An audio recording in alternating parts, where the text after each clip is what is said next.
अस्सलामुअलैकुम एवरीवन। मेरा नाम फ़रा इकबाल है। मैं audiology and speech pathology department से हूँ, कराची यूनिवर्सिटी के। मैं अपनी रिसर्च को प्रेजेंट करने जा रही हूँ जिसका टॉपिक है सेल्फ स्टीम इन स्टटरिंग एडल्ट्स।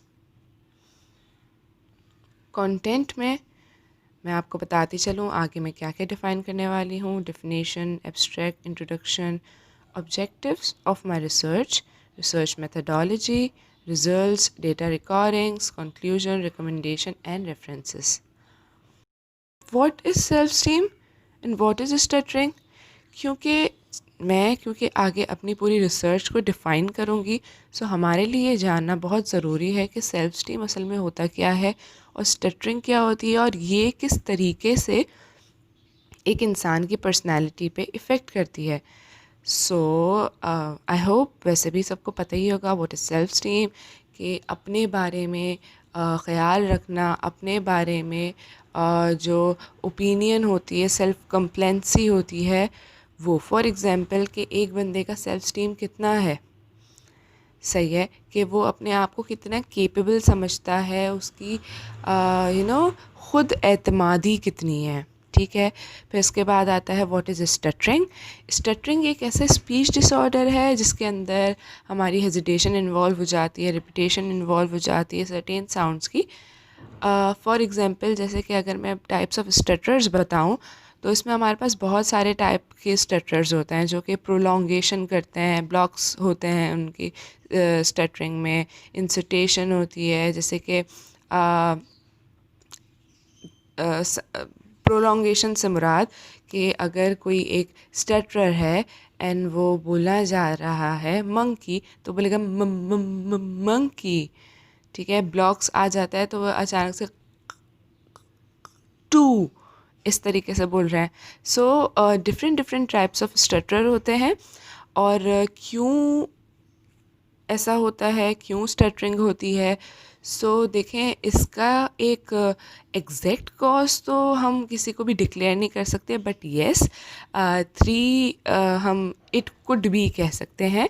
जैसे कि हो सकता है ये डेवलपमेंटल स्टटरिंग हो, कि पैदाइश से हो सकता है न्यूरोजेनिक स्टटरिंग हो ड्यू टू सम न्यूरोलॉजिकल, हो सकता है साइकोजेनिक हो due to some trauma, and हो सकता है कि पास्ट में कोई ऐसी बातें हुई हों जिसकी वजह से साइकोजेनिकली स्टटरिंग एक्वायर हो गई। अच्छा, फिर उसके बाद हम कह रहे हैं कि स्पीच पैथोलॉजिस्ट क्या करता है। अब एक बंदा हमारे पास स्टटर आ रहा है, स्पीच पैथोलॉजिस्ट क्या करता है कि भाई वो स्टटरिंग को मैनेज करना सिखाता है। Stuttering is not curable, it's manageable, ठीक है। सो स्पीच पैथोलॉजिस्ट क्या करता है, इवेलुएट करता है एंड देन उसकी एबिलिटीज़ को मॉडिफाई करवा के, डिफरेंट डिफरेंट टेक्निक्स बता के उसको मैनेजेबल बनाता है। ये बताने का मकसद ये था कि आपको एक आइडिया आ जाए what is stuttering and what is self esteem, and now I am telling कि how does it effects on our life. Abstract में मैं बताती चलूँ कि ये टॉपिक हमने क्यों लिया। टॉपिक हमने इसलिए लिया ताकि हम फाइंड आउट कर सकें स्टटरिंग के इफ़ेक्ट क्या होते हैं किसी भी एडल्ट के एक सेल्फ स्टीम पे ऊपर, ठीक है। डेमोग्राफिक इंफॉर्मेशंस में जो हमने लिए वो name, age, gender, socio economic status and education ली है। एज ग्रुप हमने 20 से 30 ईयर्स ओल्ड रखा है। हमने दोनों जेंडर्स को टारगेट किया है। स्टटरिंग एक कॉमन फ्लुएंसी डिसऑर्डर है जिसके अंदर blockage, repetition, sound prolongation, revision और इंटरजेक्शंस आते हैं जिसकी वजह से rate and rhythm of speech बहुत इफ़ेक्ट करता है। ये इंडिविजुअली सब्जेक्टिव इवेलुएशन था जिससे हम इनका इनकम्पास कर सकें एक बंदे के सेल्फ स्टीम को, क्योंकि ये एक पर्सनैलिटी पे, उसकी इमोशनल स्टेट पे बहुत ही इफ़ेक्ट करता है and it is very important. Self esteem एक अट्रैक्टिव साइकोलॉजिकल कंस्ट्रक्ट है क्योंकि इसकी वजह से बहुत सारी चीज़ों के आउटकम्स पे इफ़ेक्ट पड़ता है। अगर सेल्फ स्टीम अच्छा होगा तो एकेडमिक अचीवमेंट भी अच्छी होगी, हैप्पीनेस होगी, सेटिस्फिकेशंस होंगी और क्रिमिनल बिहेवियर नहीं होगा। बट अगर सेल्फ स्टीम डाउन होगी सो इट कुड पॉसिबल कि यहाँ पे क्रिमिनल बिहेवियर हो, अनहैप्पीनेस हो, अनसेटिस्फिकेशंस हों, एकेडमिक अचीवमेंट्स में प्रॉब्लम हो due to other behaviours. So this is very important self esteem एक पर्सनालिटी को बिल्ड करने के लिए। ये नेगेटिव इफ़ेक्ट भी लेके आ सकती है कॉन्फिडेंस में, सेल्फ स्टीम में। ये बहुत ज़्यादा सेल्फ स्टीम इसलिए इम्पॉर्टेंट है क्योंकि ये कंस्ट्रक्ट करती है सोशल इंटरेक्शन को। अगर आपका सेल्फ स्टीम अच्छा होगा, आप कॉन्फिडेंट होंगे, so you will be able to socially interact with others, your communication will be strong. But अगर आपका सेल्फ स्टीम इतना अच्छा नहीं होता सो ये सब चीज़ें भी इफ़ेक्ट करती हैं।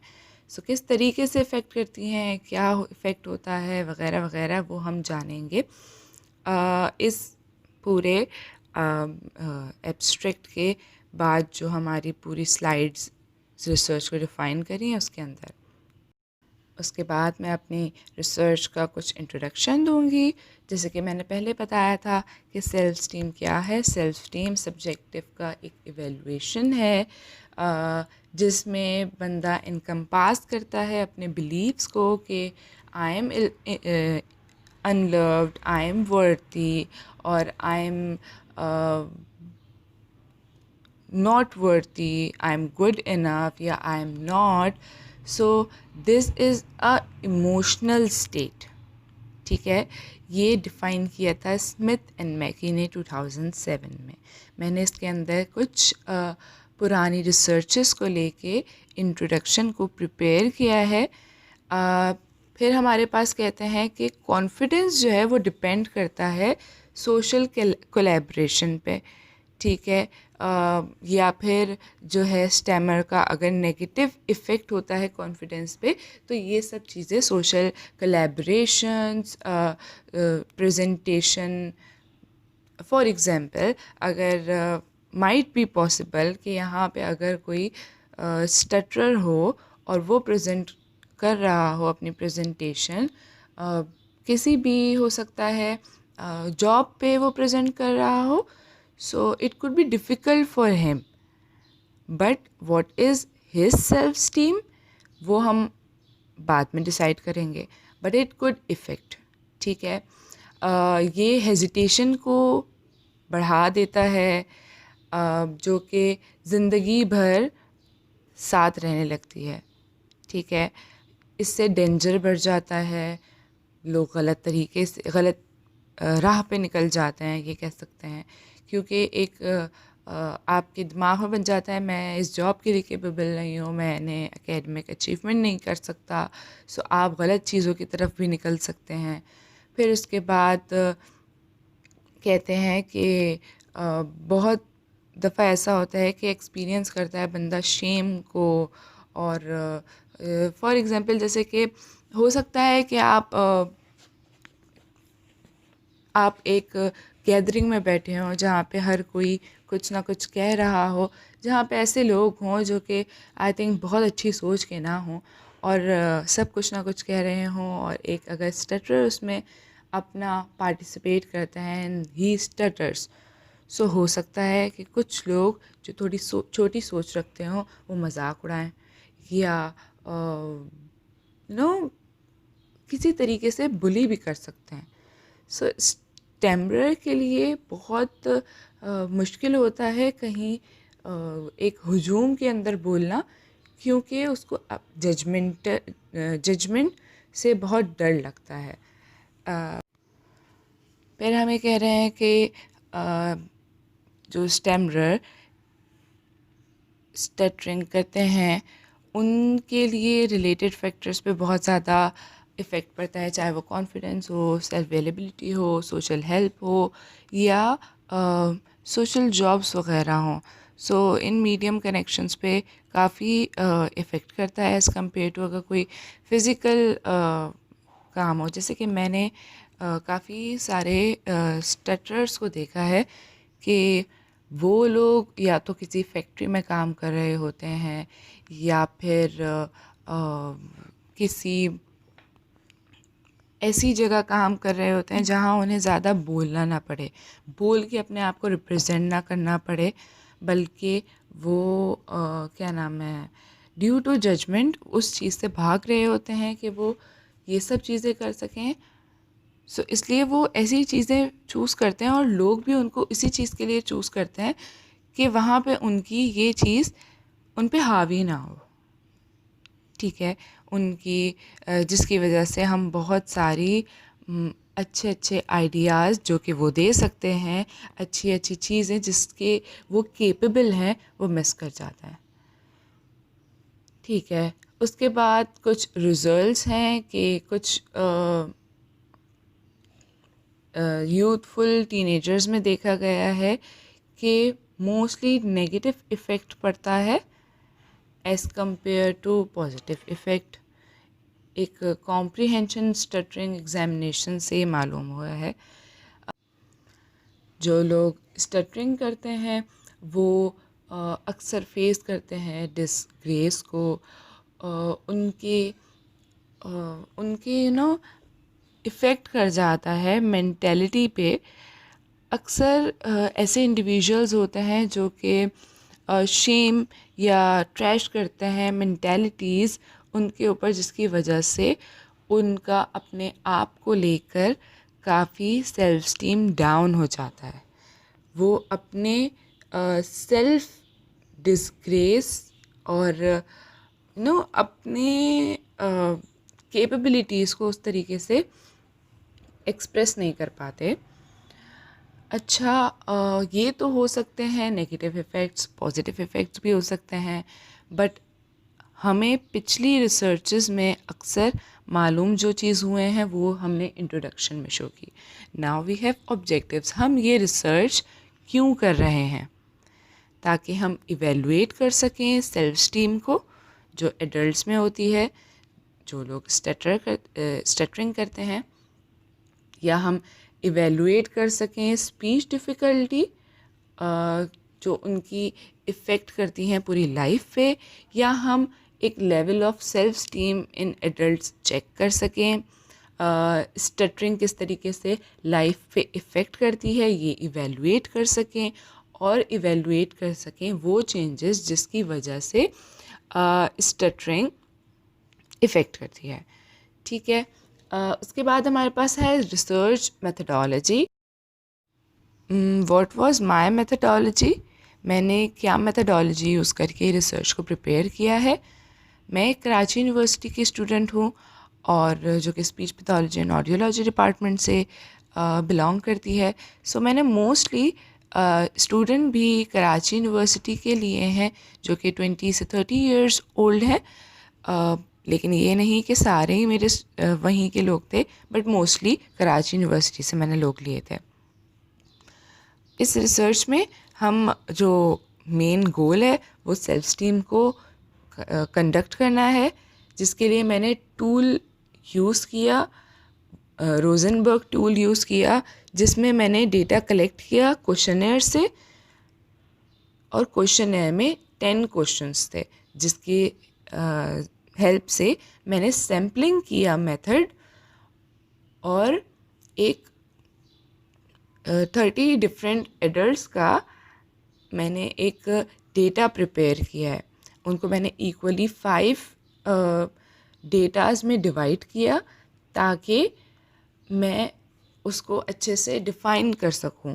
6 पीपल्स के 5 इक्वली मैंने डेटाज बनाए जो कि 30 पीपल्स के थे, और मैं उसको आगे डिफ़ाइन करूँगी अपने टेबल्स के थ्रू, ठीक है। अच्छा, इसमें मैंने पहले बता दिया था कि मैंने name, age, gender, socio economic status और एजुकेशन वगैरह को टारगेट किया है, जो उनकी डेमोग्राफिक इंफॉर्मेशन ली है।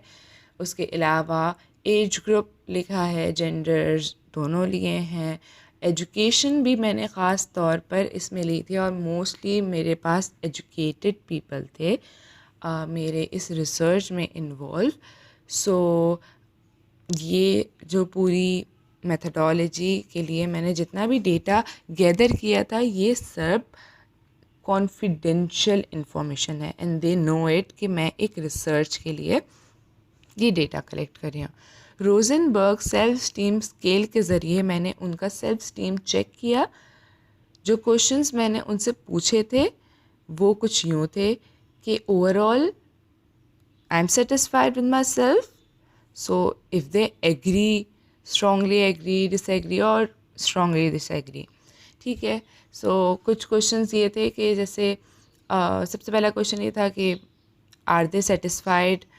फिर क्वेश्चन था कि क्या अक्सर उन्हें ऐसा लगता है कि वो उतना अच्छा शो नहीं कर पाते, क्या उन्हें ऐसा लगता है कि उनके अंदर थोड़ी क्वालिटीज़ हैं, क्या उन्हें ऐसा लगता है कि दूसरे लोगों से अच्छा नहीं कर पाते, या उन्हें इतना प्राउड फील नहीं होता, कभी कभी यूज़लेस फील होता है मतलब सर्टेन सिचुएशंस में, या उनको फील होता है no I am worthy person और मेरे लिए इक्वल प्लेन है, या नंबर 8 क्वेश्चन था कि उनको लगता है कि काश मेरे पास अपने लिए सेल्फ रिस्पेक्ट, सेल्फ स्टीम थोड़ी ज़्यादा होती, या फिर उन्हें लगता है कि वो एक फेलियर है, या फिर पॉजिटिव एटीट्यूड है। So good and bad comments को मिक्स करके कुछ एक क्वेश्चन ऐसे बनाया गया था जिसका डेटा रिकॉर्ड किया गया। जो हमने डेटा रिकॉर्ड किया उस डेटा को हमने 5 पीसेस में तोड़कर उसका एक जो निचोड़ निकाला है। डेटा 1 में हमें ये फाइंड आउट हुआ कि people have high self esteem. Data 2 में भी हमें हाई सेल्फ स्टीम पता लगी, 3 में भी हाई सेल्फ स्टीम पता लगी, 4 में इट वाज इक्वल, 5 में हमें 5 के डेटा में हमें ये हुआ कि okay they have low self esteem. Results क्या आए इसके? So according to Rosenberg self esteem scale हमने जो 10 आइटम्स लिए थे, जो 10 क्वेश्चंस थे उसमें 5 नेगेटिव इफ़ेक्ट करते थे एंड 5 पॉजिटिव इफ़ेक्ट करते थे। उसको हमने कैलकुलेट करके ये मालूम किया कि किस तरीके से ये पॉजिटिवली एंड नेगेटिवली इफ़ेक्ट करता है। Rosenberg self esteem scale scoring में हमने पार्टिसिपेंट के इन क्वेश्चंस को इंक्लूड करके कंक्लूजन निकाला। सो हमें कंक्लूजन में ये दिखा कि data 1, 2, 3 is highly positive, number 4 is equal, and the number 5 is having low self-esteem. जो हमारे पास ओवरऑल रिज़ल्ट आया जिसको हमने कंक्लूड किया वो ये था कि स्टटरिंग एडल्ट्स में पॉजिटिव सेल्फ स्टीम पाई जाती है। जो इस रिसर्च के इंट्रोडक्शन एंड हमारे पूरे डेटा रिकॉर्डिंग से जो एक कंक्लूजन आया वो ये आया कि बहुत इफ़ेक्ट करता है कॉन्फिडेंस को, सोशल कम्युनिकेशन को। इसकी वजह से पर्सनल सेटिस्फिकेशन वगैरह बहुत इफ़ेक्ट करती है। जैसे कि अगर पर्सन का लो सेल्फ स्टीम होगा तो वो ये सोचेगा कि oh I am a failure, I am not capable वगैरह वगैरह। उसके बाद अगर बंदे का एक अच्छा सेल्फ स्टीम होगा so he will be like yes I can do that, but it also depends लोगों का कहना, ठीक है। ये वो डेटा है कि लोग जो स्टटर करते हैं वो अपने बारे में क्या सोचते हैं कि क्या मैं इतना केपेबल हूँ। सो ये वो डेटा है कि वो ये सोचते हैं कि हाँ हम इतने केपेबल हैं, but it's also very important कि सोसाइटी उनको उतनी अपॉर्चुनिटीज़ देती है या नहीं देती, या उनके लिए एरिया देती है उनको अपनी अपनी कैपेबिलिटीज़ को डिफ़ाइन करने के लिए। So it is also included कि क्या ये सोसाइटी इस चीज़ को एक्सेप्ट करती है। अच्छा, सो हम कंक्लूजन पे थे कि कंक्लूजन में लैंग्वेज इंस्ट्रक्शन और समटाइम्स वर्कअप में और डिफरेंट डिफरेंट चीज़ों में काफ़ी प्रॉब्लम्स आती हैं, जाके आपको बोलना पड़े। और पीछे के इंट्रोडक्शन में हम ये काफ़ी सारा समझ चुके हैं। जो रिकमेंडेशन आगे दी जानी चाहिए एक स्टटरर को, वो ये होगी कि if you think that I am something down from others, so आप स्पीच थेरेपी एक्वायर कर सकते हैं, जो कि आपको बहुत हेल्प करती है, आपके कॉन्फिडेंस को बूस्ट अप करती है, आपको मॉडिफिकेशन टेक्निक्स बताती है। एक स्पीच थेरेपिस्ट आपको डिफ़ाइन करता है कि पहले तो आपका डायग्नोज करता है, इवेलुएट करता है कि प्रॉब्लम क्या है, if there is any tension और कॉन्फिडेंस इशू, और क्या प्रॉब्लम आ रहा है। सो वो उसको वो उसको असेस करता है, एंड देन आपके इस प्रॉब्लम को सॉल्व करता है थ्रू दी मॉडिफिकेशंस। कि अगर एक बंदे का ब्रीथिंग पैटर्न अच्छा नहीं है and that's why he is stuttering, so prolongation कराई जाए। अगर एक बंदे का कोई साइकोजेनिक प्रॉब्लम आया है जिसकी वजह से साइकोजेनिक स्टटरिंग आ गई है, सो उसका कॉन्फिडेंस कैसे बूस्ट अप कराया जाए, मिरर में किस किस तरीके से एक्टिविटीज़ कराई जाएँ। सो ये एक लॉन्ग प्रोसीजर है। एक स्पीच थेरेपिस्ट मॉडिफाई करता है टेक्निक्स एक बंदे के लिए जो कि एक स्टटरर होता है, and then he help them. ठीक है, रिहर्सिंग प्रोसीजर्स होते हैं इसमें, जो कि यहाँ पे अगर स्पीच थेरेपी डिपार्टमेंट में जो उनको मॉडिफाइंग टेक्निक्स दी जाएं, या लोग आजकल मैंने यूट्यूब पे जैसे देखा था कि बहुत सारे लोग ख़ुद बहुत इस चीज़ को वो करते हैं कि okay I am capable, I know that, but लोगों को शो करने के लिए मुझे इस चीज़ को ओवरकम करना होगा। सो दे रिहर्स अ लॉट, मिरर में देख के, फ्रेंड्स के साथ, ताकि वो उस चीज़ को हेल्प आउट कर सकें। Different different speech pathology ideas दे सकते हैं, आपको डायरेक्शन दे सकते हैं, जो कि आपके लिए बहुत इफ़ेक्टिव होंगे। So recommendations are these recommendations rehearsing, speech therapy, and modifying techniques, and ख़ास तौर पे release tension, stress, judgemental views वगैरह वगैरह। कुछ रेफरेंसेस जो कि मैंने यहाँ पे लिखे हैं, जिसकी हेल्प से मैंने इस रिसर्च को बिल्डअप किया है। Thank you so much for listening my presentation carefully.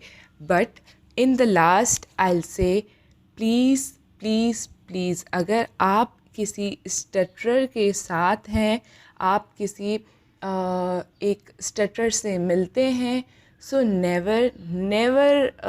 never bully them, never ask irrelevant questions from them. If you can help them.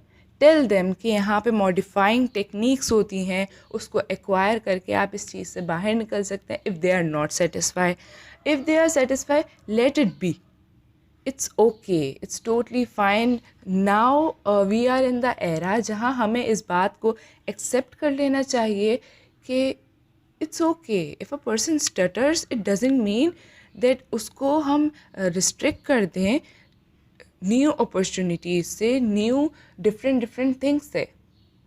So please think about it. अपने इर्द गिर्द, अपने सराउंडिंग्स में, या अगर आप जॉब अपॉर्चुनिटी प्रोवाइड कर रहे हैं, सो स्टटरर को भी मौका दें। Thank you so much for listening my research carefully.